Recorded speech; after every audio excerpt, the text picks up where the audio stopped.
नमस्कार दोस्तों, आज हम लोहारगढ़ जो स्थान है वहाँ के लिए निकले हैं। आपको दर्शन कराता हूँ लोहार।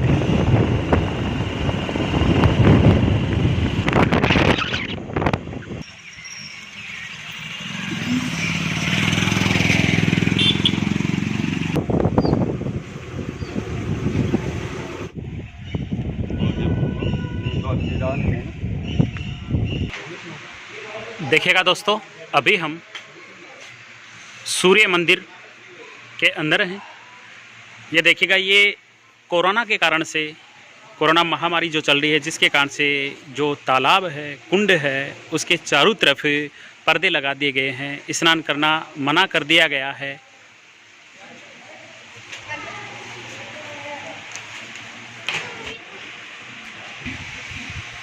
प्रधान सूर्य मंदिर आप देख रहे हैं। भगवान सूर्य देव का यहाँ बहुत बड़ा मंदिर है।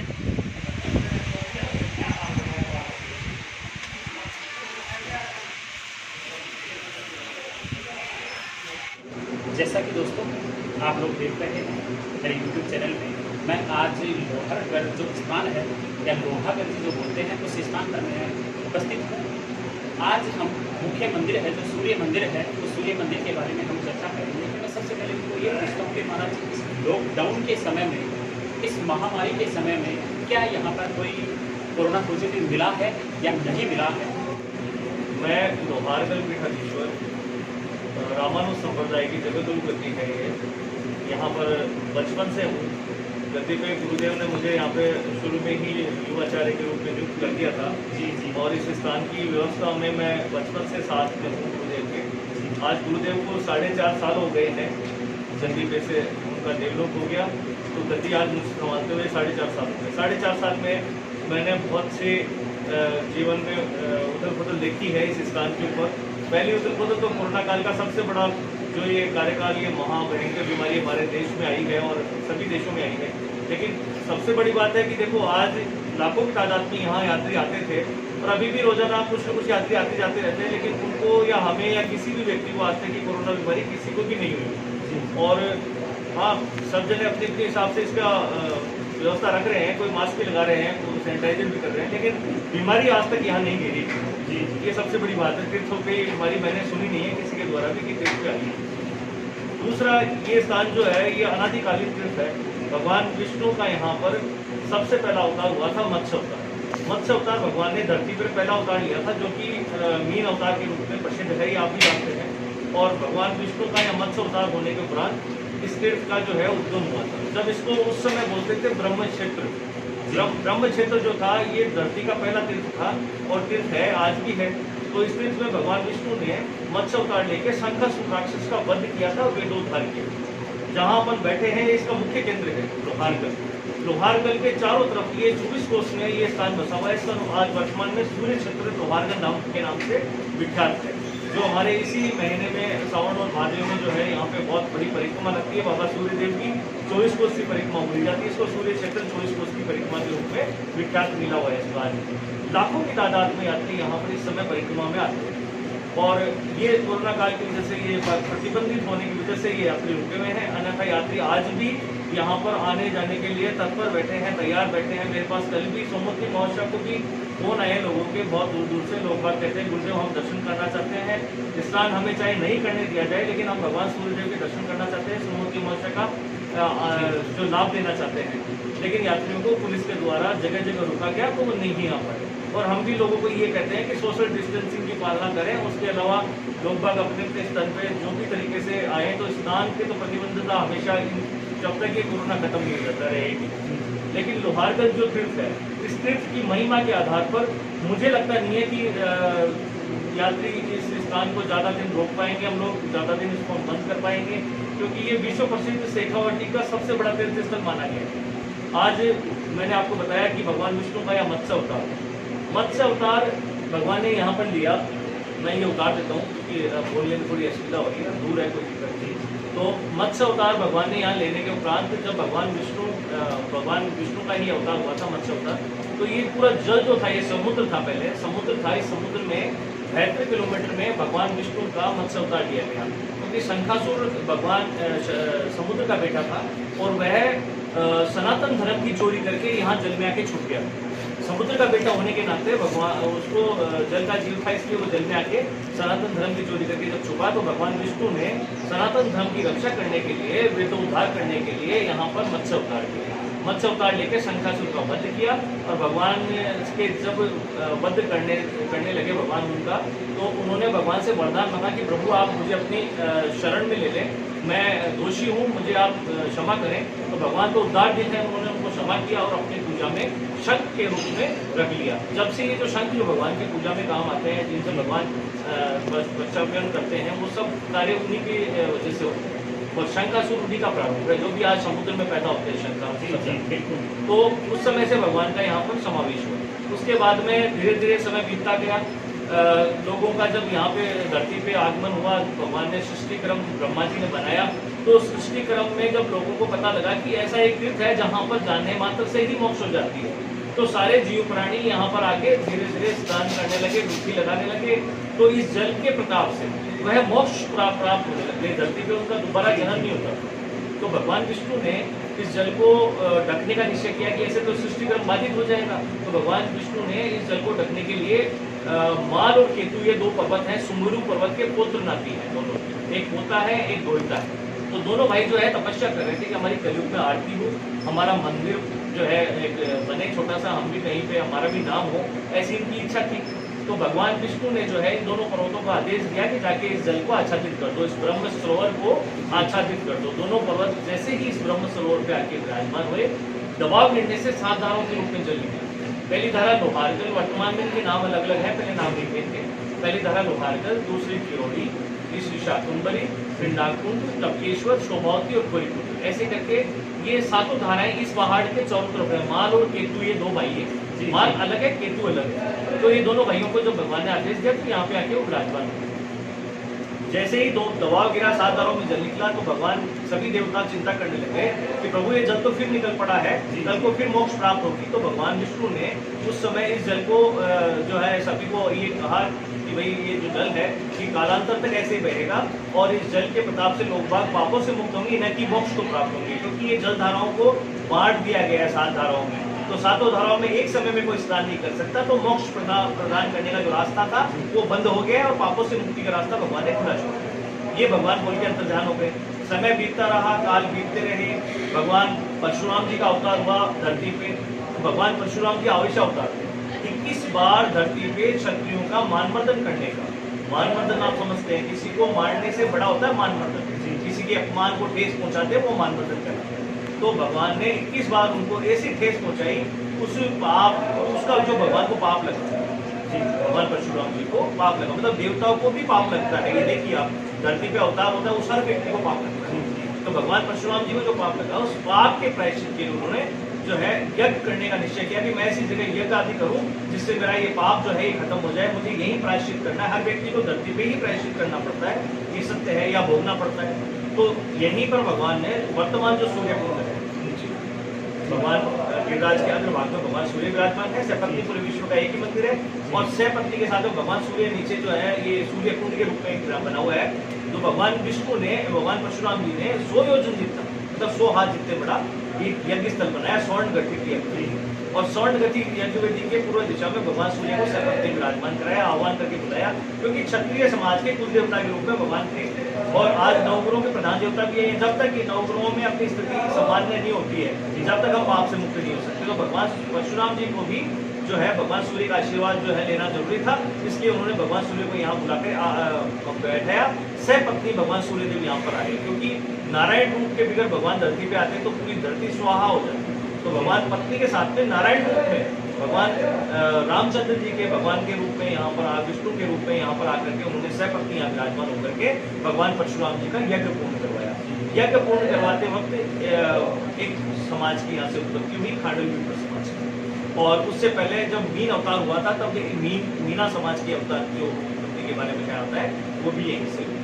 और उसके बाद में भगवान यहाँ से परशुराम जी जो है अपना चले गए और भगवान सूर्य यहाँ जब आए धरती पे तो उनको ये स्थान बड़ा रमणीक लगा, बड़ा अच्छा लगा। तो उन्होंने अपनी पत्नी के साथ में यहाँ पर रहने का निश्चय किया कि मैं अपना घर कह सकूँ जिसको धरती पर मैं मेरा घर कहूँ ऐसा स्थान नहीं मुझे अच्छा लगा, तो भगवान विष्णु की उन्होंने सपत्नी आराधना करना यहाँ स्टार्ट किया। भगवान विष्णु तो हमेशा चिंता ही करते हैं, भाई आला कमान तो हमेशा चिंता करते हैं उनकी गद्दियाँ कोई ना छीन ले। तो भगवान विष्णु जो है वो तपस्या देख करके बड़े चकित हुए कि भगवान सूर्य जो कि पूरे ब्रह्मांड को प्रकाशित करते हैं, उनकी ऊर्जा से हम सब चल रहे हैं, और यहाँ पर भगवान तपस्या में बैठे हैं धरती पर, क्या कारण है? तो भगवान आके बोले, भगवान आप क्यों तपस्या कर रहे हैं, रीजन बताइए मुझे, कारण क्या है? तो भगवान सूर्य ने उनको बोला कि मुझे ये स्थान जो है बड़ा अच्छा लगा, धरती पे मैं अपना घर बनाना चाहता हूँ, तो मुझे स्थान आप वरदान स्वरूप आप मुझे दीजिए। तो भगवान सूर्य ने स्थान इनसे वरदान स्वरूप लिया, तब से इसका नाम सूर्य क्षेत्र विख्यात हुआ। पहले ब्रह्म क्षेत्र बोलते थे, फिर सूर्य क्षेत्र कहलाने लगा। दो काल, दूसरे काल, मतलब अलग अलग कालों में इसके अलग अलग नाम है। अनादि काल का तीर्थ है, धरती का पहला तीर्थ है। तो भगवान विष्णु का जो है यहाँ पर उन्होंने वरदान में स्थान दिया, और तब से इसका नाम सूर्य क्षेत्र कहलाता है। सूर्य क्षेत्र स्थित लोहारगंज धाम इसको आज कहते हैं। तो ये जो स्थान है ये बहुत प्राचीन अनादिकाल का स्थान है। उसके उपरांत लोग बाग हमेशा कहते हैं कि पांडवकालीन स्थान है, मैं कहता हूँ ये अनादिकालीन स्थान। पांडवकालीन स्थान तो पांडवों को 6000 साल हुए जी, 6000 साल पहले पांडव आए। अब 6000 साल पहले की घटना और अनादिकालीन घटना कितनी प्राचीन है। देवताओं के द्वारा जो स्थान बना रहा है, जो देवताओं के पाप खत्म करने वाला तीर्थ है ये। हम मनुष्य योनि जो नश्वर है, हमारे जैसे व्यक्तियों का नहीं, देवताओं के पाप खत्म करने वाले, इतनी शक्ति इस तीर्थ में है, इतने भगवान सूर्य देव यहाँ विराजमान है कि उनकी शक्ति के सामने कोई भी चीज नहीं टिक पाती। तो ये स्थान वो तीर्थ है जो देवताओं के पाप खत्म करता है। हमारे नश्वर जैसे शरीर जैसे इंसानों का पाप तो बहुत ही तुच्छ है, बहुत कम है। तो भगवान यहाँ से जो है चले गए, भगवान परशुराम जी यहाँ चले गए। उसके बाद में पांडवों का यहाँ पर आगमन। पांडव 2 दफा यहाँ आए, एक बार युद्ध से पहले आए, एक बार युद्ध से पहले आए जब कीचक का उन्होंने विराट नगर में बंद किया पांडव, तब कौरवों को लगा कि पांडव वहाँ छुपे हुए, उन्होंने उनका पीछा किया। तो जब उनके पास बहुत कम समय था पांडवों के पास अज्ञातवास का, तो वो यहाँ आके भीम गुफा है, भीमकुंड है पीछे मंदिर के, सूर्य मंदिर के पीछे जो है भीमकुंड भीम गुफा है, वहाँ पर गुफा में जब जंगल था, मंदिर भी बहुत छोटे रूप में था, तो यहाँ जंगल में आके पांडव यहाँ छुपे, गुफा में यहाँ छुपे। 5-6 दिन का यहाँ समय पूरा किया पांडवों ने। 5-6 दिन के बाद में जब वह यहाँ से जाने लगे तो उनको एक बताया गया था कि आपके 12 साल के वनवास और 1 साल के अज्ञातवास में अगर सोमवती अमावस्या आ जाती है तो आप जुए में हारे हुए दोषी नहीं माने जाओ। जी जी, जो अभी कल सोमवती अमावस्या आती रही है, तो वो सोमवती अमावस्या जो है उसके लिए उन्होंने 12 साल और 13 साल मतलब उन्होंने इंतजार किया, लेकिन वो नहीं हो पाई। तो उन्होंने श्राप दिया कि आप कलयुग में बार बार आओ कि आपका इंतजार कोई नहीं करेगा। तो आज साल में 4 बार भी वो आ जाते हैं, पहले 100 साल में 1 बार आया करते। मतलब जिनके जीवन काल में सोमवती अमावस्या आ जाती थी वह अपने आप को बहुत ही धन्य और बहुत ही पुण्य व्यक्ति मानता था। जो भी दान धर्म जो भी उससे होता था वह सब करता था उस समय। आज भी इसकी यही महत्वता है कि लोग दान धर्म करें, पुण्य करें, लोगों को भगवान की भक्ति करने का ऐसा दिन मिले, इसलिए सोमवती अमावस्या का जो है प्रादुर्भाव यहाँ सोमवती अमावस्या यहाँ साल में हमेशा आती है 4 बार। ये उन्हीं का प्रताप है, उन्हीं के श्राप से 4 बार। उसके उपरांत पांडव यहाँ से चले गए, उन्होंने जाके युद्ध किया। युद्ध करने के उपरांत जब पांडव जीत गए युद्ध में, तो वहाँ जाके उन्होंने राज्य भोगा। राज्य भोगने के उपरांत जब वहाँ से वह हिमालय पर्वत होते हुए स्वर्ग में जाने की तैयारी कर रहे थे, तो पांडवों को भगवान कृष्ण ने कहा था कि आप लोग अपने गोत्र हत्या के पापों से आप मुक्त नहीं हुए हो, तो आप लोग धरती से आप स्वर्ग में जा नहीं सकते।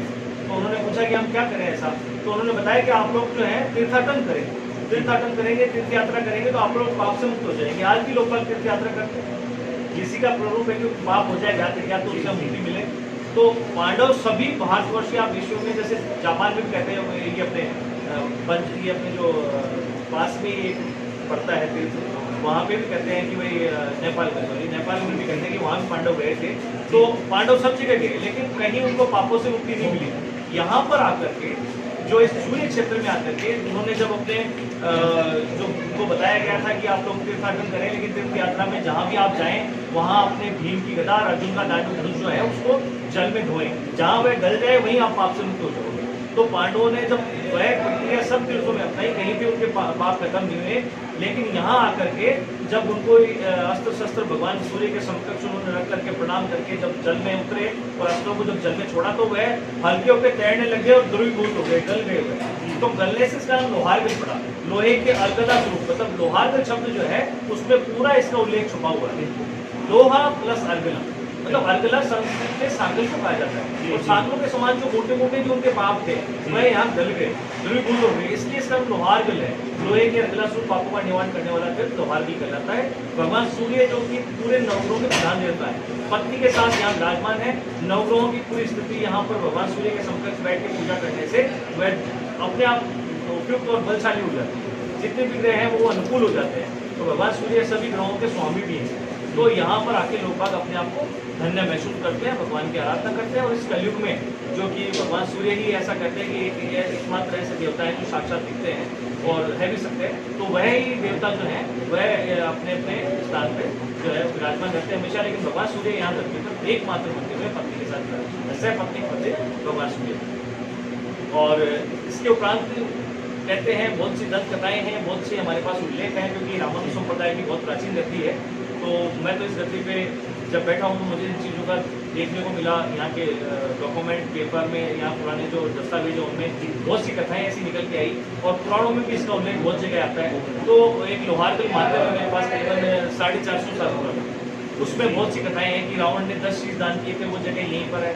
और जैसे भगवान परशुराम जी का मैंने आपको बताया, और मतलब ऐसी बहुत सी कथाएं हैं। मालकेतु पर्वत के बारे में भी माँ जगदम्बा की आरती में लाइन आती है, मालकेतु में विराजत कोटि रतन ज्योति। तो वो जो लाइन है वो इसीलिए बोली जाती है कि माँ जगदम्बा की आरती में उन दोनों का समावेश इसीलिए है कि भगवान उनको उन्होंने वरदान दिया था कि आप लोग जो है अपनी आरती में उनका नाम आए, इसलिए उनको यहाँ विराजमान करवाया गया था। तो आज भी माँ जगदम्बा की आरती में मालकेतु में विराजत कोटि रतन ज्योति जगदम्बा की आरती में आती है, तो उनको फल मिला भगवान के आशीर्वाद।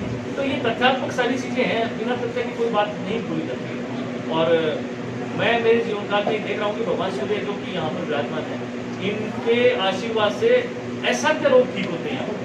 असाध्य रोग जैसे कि चर्म रोग जो कि श्रम दोष का चर्म रोग है, मैंने खुद ने देखा है। गुरुदेव के यहाँ कई यात्री जो है आते रहते हैं, और मैंने गुरुदेव के टाइम पे देखा है बचपन काल में, जब ऐसे ऐसे व्यक्ति जिनको उनके परिवारजन ऊपर दिल्ली कहते हैं, गुरुदेव ने कहा भी एक को भाई ऊपर लेके आइए, क्यों खड़े हैं वहाँ पे। तो उन्होंने बोला कि इनके सब श्रम दोष है, ये पूरे शरीर उनका पानी से छूटा है। तो उनकी पत्नी ने बोला कि गुरुदेव ये ऊपर नहीं आएंगे, बोले इनकी पूरी स्थिति खराब। तो गुरुदेव ने कहा नहीं ले ऊपर आइए आप। तो ऊपर आके उनको ढोक लगवाई, भगवान का आशीर्वाद दिया, भभूति थी, और कहा गुरुदेव ने 7 यहाँ पर आपको आना है 7 रविवार और भगवान का आशीर्वाद देना। 7 रविवार को जब आए, चौथे रविवार को जब मैंने उनको देखा तो वह कुंड में स्नान करके भगवान की परिक्रमा करके साथ और दर्शन करके चले जाते थे गुरुदेव का आशीर्वाद लेके। तो वो जब मैंने देखा कि उनका शरीर जो है बिल्कुल पहचानने लायक नहीं रहा, कि बिल्कुल ठीक हो गए। तो मैं बड़ा चकित हुआ कि गुरुदेव ने उस समय ये बात की कि भाई तेरा पति कहाँ पर है, भाई आपके पति कहाँ पर है, ये बात उन्होंने रखी। तो उन्होंने कहा गुरुदेव वो परिक्रमा कर रहे हैं ना। तो गुरुदेव बड़े चकित हुए, बोले ये वही है, बोले हाँ ये वही है। तो ऐसी जो देखने को योग्य बातें मुझे देखने को जो चमत्कार यहाँ मिल रहे हैं, मैं बचपन से जब यहाँ देख रहा हूँ, छोटे से युवराज टाइम में यहाँ से, तो आज गुरुदेव चले गए लेकिन बहुत सी चीज़ें हमने देखी। तो ये चमत्कार है, भगवान सूर्य का आशीर्वाद है। और यहाँ अखंड जोत बाबा की हमेशा चलती है, अखंड बाबा का यहाँ हवन चलता है। तो ये सब चीज़ें जो है कहीं ना कहीं दर्शाती है कि हम इस कलयुग में भी सतयुग का प्रवास और भगवान का आशीर्वाद हमें मिल रहा है। और सूर्य कुंड और सूर्य मंदिर का निर्माण भी बहुत प्राचीन काल में हुआ था। राजा सूर्यमान हुए थे काशी में जी।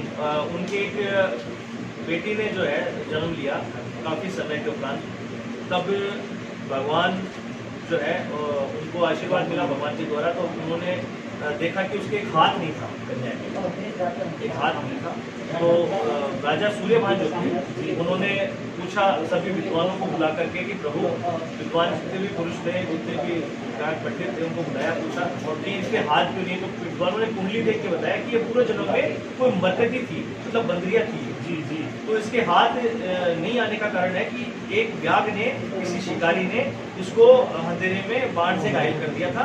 और जब देखा कि ये तो बंदरिया है, तो इसका मांस तो भक्ष है, खाने योग्य नहीं होता है बंदरिया का, तो उन्होंने उसको वहीं पर पेड़ पे बांध दिया। ये बरगदी का पेड़ होता है छोटा, उस पर बांध दिया। तो ये जो पीछे बरगदी का पेड़ है भीमकुंड पे, तो उसको हाथ को, जैसे पहाड़ों में आप देखिएगा, उस पर बांध दिया गया। तो वह हाथ को वहीं बंधा रह गया, लेकिन सूख करके पूरा शरीर जो है उस जल में गिर गया। उस जल के प्रताप से आज इसने आपके घर में जन्म लिया। तो बोले इसका कोई उपाय बताइए कि इससे वापस हाथ आ जाए। तो विद्वानों ने बोला कि आप हाथ अगर कुंड में डालेंगे जाकर के, उस जल कुंड में हाथ डालेंगे, उस जल में पानी में हाथ डालेंगे तो वह हाथ फिर से आ जाएगा। तो राजा सूर्यवान सूर्य क्षेत्र में आए, आकर के ये करीबन 8000 वर्ष से भी पहले की बात है। तो राजा सूर्यवान जल यहाँ पर आकर के सूर्य क्षेत्र में उन्होंने उसका हाथ ढूंढा और वह जल में डाला। तो जल में डालते ही उसके तुरंत हाथ आ गया। तो राजा ने उस लड़की का नाम रखा ज्ञानीबाई। जी, ज्ञान प्राप्त हुआ ना, इसलिए ज्ञानीबाई नाम रखा। ज्ञान प्राप्त होने के बाद में जब ज्ञानीबाई नाम रखा गया तो भगवान के द्वारा जब उसको ये आशीर्वाद मिला भगवान सूर्य के द्वारा, तो उन्होंने विद्वानों से पूछा मैं क्या करूँ ऐसा जो कि मैं मेरी बेटी ने के यहाँ आता है। तो उन्होंने कहा भगवान सूर्य यहाँ के प्रधान देवता है, सूर्य भगवान का विख्यात बड़ा मंदिर बनाए, सूर्य कुंड का बड़ा निर्माण करें। तो सूर्य कुंड और सूर्य मंदिर का उन्होंने बड़ा निर्माण किया। तब से ये और बड़ी प्रतिमाएं यहाँ पे स्थापित हुई थी। पहले छोटी प्रतिमाएं थी, तो छज्जर के नीचे छोटी प्रतिमाएं ये थी हमेशा से। फिर उसके बाद में बड़ी वाली प्रतिमाएं स्थापित भगवान सूर्य के सेटअप उन्होंने यहाँ पे करवाई। और यहाँ से राजा चले गए और यहाँ से जब जाते हुए रास्ते में उन्होंने देखा कि मैं मेरी बेटी के नाम से कुछ बनाऊं, तो उन्होंने एक नया पुलिस चौकी है, ज्ञान बावड़ी बोलते हैं उसको, वहाँ ज्ञान बावड़ी की स्थापना की। और ज्ञान बावड़ी में राजा ने जो है ज्ञान बावड़ी बनाई। उस बावड़ी में आज भी लोग बाग उसका नाम ही ज्ञान बावड़ी। ज्ञान बावड़ी पे बोलते हैं दर्शन करने से, जल के छींटे लगाने से ज्ञान प्राप्त होता है, ऐसी मान्यता है। तो वो ज्ञान बावड़ी की उन्होंने स्थापना की और सूर्य मंदिर और सूर्य कुंड की बड़ी निर्माण यहाँ पे करवाया गया। ये हमारे क्षेत्र की भगवान सूर्यदेव की कथा है जो मैंने आपको बताई। और ब्राह्मण संप्रदाय की स्पीड पे आप बता रहे हो, भगवान आपको खूब आशीर्वाद है और इससे आपके YouTube चैनल को भी इतनी शक्ति प्रदान करें कि वो सूर्य की तरह आगे ख्यात हो सकते। ऐसे भगवान से हम कामना करते हैं, सूर्य भगवान से। मैंने सुना है कि खाटू श्याम जी जो बरबड़ी जो शीश है, यानी खाटू श्याम जी का जो मंदिर है, उस खाटू श्याम जी के मंदिर में जो बरबरी जो शीश गया था, खाटू श्याम जी का जो शीश गया था या बरबरी जो शीश माना जाता है वो भी यहीं से गया है। दूसरा क्वेश्चन मेरा है कि मैंने ये सुना है कि लोहारगढ़ जो धाम है यहाँ पर 4 जानवरों की उत्पत्ति हुई है, तो क्या आप बताएंगे? लोहारगढ़ तीर्थ, सूर्य क्षेत्र लोहारगढ़ तीर्थ को जब हम पढ़ते हैं, देखते हैं, सुनते हैं यहाँ का इतिहास, उसमें उल्लेख आता है कि खाटू श्याम जो कि आज कलयुग में काफ़ी विख्यात भगवान का तीर्थ माना गया है, स्थान माना गया है, दर्शन माना गया है। तो खाटू श्याम जी जो कि बरबरी को ही शीश के दानी के रूप में उनको भगवान ने जो है कहा गया था, बरबरी राक्षस थे, और उनको जो है भगवान ने वरदान दिया था कि आप कलयुग में आप मेरे नाम से विख्यात हो। ये खाटू श्याम जी का जो बरबरी का शीश है वो हिमालय पर्वत की इस बोलते हैं कि अरावली पर्वत की इस सबसे ऊंची चोटी पर भगवान सूर्य के पीछे जो अग्रभाग में जो भगवान विराजमान है, गिरिराज भगवान जो उनके ऊपर ये शीश रखा गया था। और यहाँ रखने का एक सबसे बड़ा महत्व कारण ये था कि यहाँ से बाई ईयर 150 किलोमीटर जो है वो कुरुक्षेत्र पड़ता है जहाँ पे युद्ध हुआ था। और युद्ध को देख करके उनको जो है वो लाइव टेलीकास्ट बोला गया था, लाइव टेलीकास्ट करने गया था सीधा प्रसारण उस समय। तो भगवान ने उनको वरदान दिया था कि आप अपने नेत्रों से युद्ध देखें। तो ये युद्ध देखने के लिए सूर्य क्षेत्र जो कि भगवान सूर्य है विराजमान है, सूर्य भगवान ने ही उनको दिव्य चाक्षु दे करके और युद्ध देखने के लिए जो है उनको ये साधन उपलब्ध कराया, क्योंकि भगवान सूर्य चर्मरोग के और नेत्र ज्योति के सबसे बड़े दाता है ये। और इन्हीं के द्वारा, इनसे बड़ा कोई व्यक्ति नहीं है धरती पर सूर्य भगवान से बड़ा, कि ये जब उदय होते हैं तो सारा अंधकार जो है दूर हो जाता है और सब कुछ दिखाई देने लगता है। तो भगवान सूर्य जो है उन्होंने उनको वरदान दिया, यहाँ बरबरी को जो है यहाँ विराजमान कराया पीछे पर्वत पे, जो कि यहाँ से भाई ये युद्ध उन्होंने देखा 150 किलोमीटर पर। फिर युद्ध देखने के उपरांत जब उनको ये वरदान था कि आप खाटू श्याम जाके खाटू नगरी में जाके आप वहाँ पे निकलेंगे, तो ये जो नदी हमारे पीछे से बहती हुई भीमकुंड से होती हुई जो जलधारा जाती है ये खाटू श्याम में जाती है। तो खाटू श्याम की नदी में वो जाकर के वहाँ पे शीश जो है भगवान का प्रकट हुआ, बरबरी का शीश प्रकट हुआ और उनको खाटू श्याम के नाम से ख्याति मिली। आज भी मंगल पाठ में भगवान खाटू श्याम जी के लिए उल्लेख आता है कि बाबो लोहागर साहिब बाबू श्याम, ये लाइन आती है उसकी। तो ये एक बहुत बड़ी बात है कि जो वहाँ पर विराजमान है वो यहाँ से गए हैं और ये कहीं ना कहीं एक बहुत बड़ी भगवान की आस्था का केंद्र है। वो भी यहाँ से ज़्यादा दूर नहीं है, करीबन मेरे ख्याल से 80 किलोमीटर पे खाटू श्याम जी का यहाँ पे स्थान है। ये तो पूरी ही एक छोटी सी एक बहुत बड़ी भगवान की नगरी है, क्योंकि यहाँ पे 30, 40, 50 किलोमीटर पे बहुत से तीर्थ, बहुत से धार्मिक स्थल विराजमान है। शेखावटी का बहुत प्राचीन तीर्थ है और एक अरावली पर्वत श्रृंखला की जो यहाँ जो कि बोलते हैं शेखावटी में, राजस्थान में खाली धूल और मिट्टी का ही बड़े बड़े अंबार लगे होते हैं, लेकिन यहाँ तो पूरे देखने को मिल रहा है कि सब जगह पहाड़ है और ये स्थान बड़ा विख्यात है। दूसरा ये था कि जो आपने मुझे पूछा कि यहाँ से 4 जाति की उत्पत्ति है। एक तो यहाँ पर खांडवी समाज की, जो मैंने अभी आपको अवगत कराया कि खांडवी समाज भगवान परशुराम जी के द्वारा जो है इस सूर्य कुंड से जो है स्वर्ण घटी यज्ञवेदी थी, उसी से उत्पत्ति। दूसरा महेश्वरी समाज, महेश्वरी भगवान सूर्य के जो है, महेश्वरी पहले क्षत्रिय थे और क्षत्रियों के कुल देवता भगवान सूर्य के आशीर्वाद से जो है उन्होंने जो है यहीं से उत्पत्ति उनकी भी हुई महेश्वरी। और महेश्वरी पहले क्षत्रिय राजपूती, अब जाके उनको भगवान शंकर के नाम से उसका कभी आपको दोबारा उल्लेख बताऊंगा, तीनों जाति। और खांडवी समाज से ही खंडेलवाल वैश्यों की उत्पत्ति हुई है, क्योंकि जो टुकड़े भगवान परशुराम जी ने ये तीर्थंकर किए थे और वो टुकड़े उनको दान में दिए जिन ब्राह्मणों को, उन ब्राह्मणों ने जीवनोपार्जन के लिए उन टुकड़ों को जिनको बेचा, स्वर्ण घटी टुकड़ों को, वह खांडेलवाल वैश्य बने व्यापारी जो भी जिनको बेचे। और तो चौथा है कि सबसे पहले जो मीन समाज की उत्पत्ति हुई थी, तो मीना समाज की भी यहीं से भगवान मीन अवतार हुआ, तो मीना समाज की उत्पत्ति भी यहीं से मानी। ये बहुत ही प्राचीन अनादिकालीन तीर्थ है, तो बहुत सी कथाएं यहाँ निकल के आती है। हम जितना इसको खोदेंगे उतना ही ये डीपली चला जाएगा और बोलते चले जाएंगे। बहुत प्राचीन स्थल है। यहाँ पर बहुत से फिल्म और बहुत से धारावाहिक कई यहाँ पे रिकॉर्डिंग हुए। उनमें से एक मुख्य जो है मुझे याद है, मैं जब कॉलेज में पढ़ता था तब हमारे यहाँ एक बावड़ी है, काफ़ी प्रसिद्ध बावड़ियाँ यहाँ पे हैं, कई प्रसिद्ध स्थान यहाँ पर है। कच्चे धागे की पिक्चर अभी बनी थी, आपको याद है? हाँ, 1919 जी। वो पिक्चर जो है उसमें अजय देवगन और सैफ अली खान और ये जो एक्टर्स जो है यहाँ पर आए थे, उन्होंने आकर के यहाँ पे एक कच्चे धागे पिक्चर का एक बहुत बढ़िया सीन जो है यहाँ पे रिकॉर्ड किया था उस बावड़ी में, क्योंकि चेतन दास बावड़ी के नाम से लिखा है। और यहाँ पे बहुत सी पहाड़ों के दृश्य भी उन्होंने लिए थे। एक पहले एक धर्मेंद्र की पिक्चर थी जो हमारे उनका नाम मुझे याद नहीं आ रहा, शायद मालन ऐसे कुछ नाम था उसका याद नहीं, लेकिन वो पिक्चर भी मुझे ध्यान है। मैं बचपन में जब रहता था तो चिराना गांव हमारे पास से पड़ता है, तो वहाँ पे वो रिकॉर्डिंग की गई। इस क्षेत्र में बहुत सी रिकॉर्डिंगें पिक्चरों की होती है और धारावाहिक की होती है, तो ये एक बहुत बढ़िया पर्यटक स्थल के रूप में विख्यात किया जा सकता है। पहाड़ों में जलधाराएं बहती है, नदियाँ बहती है, बहुत बड़ा एक पर्यटक स्थल के रूप में इसको विख्यात करके हम सरकारें भी इससे बहुत बड़ा लाभ ले सकती है और ये एक बहुत बड़ा पर्यटक का केंद्र बन सकता है।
देखिएगा दोस्तों, ये जो दृश्य देखेंगे आप, ये भीम कुंड, भीम गुफा का दृश्य दिखाने वाला हूँ।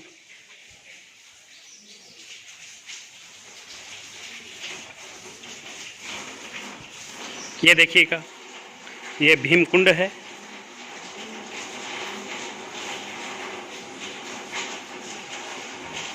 उसके बाद में देखिएगा गुफा के दर्शन भी आपको करवाता हूँ मैं।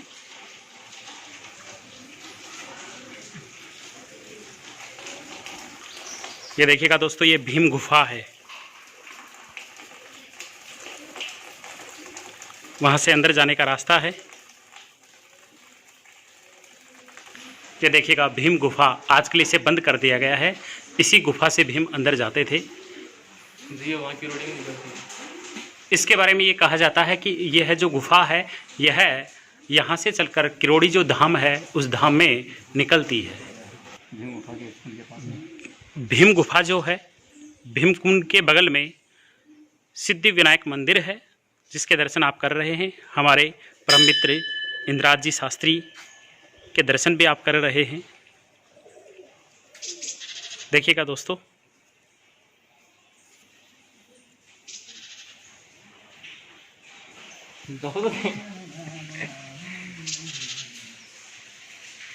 अरावली की पहाड़ियों के बीच स्थित मंदिर, सूर्य मंदिर, भीम तालाब, भीम गुफा, सिद्धि विनायक मंदिर आप देख रहे हैं।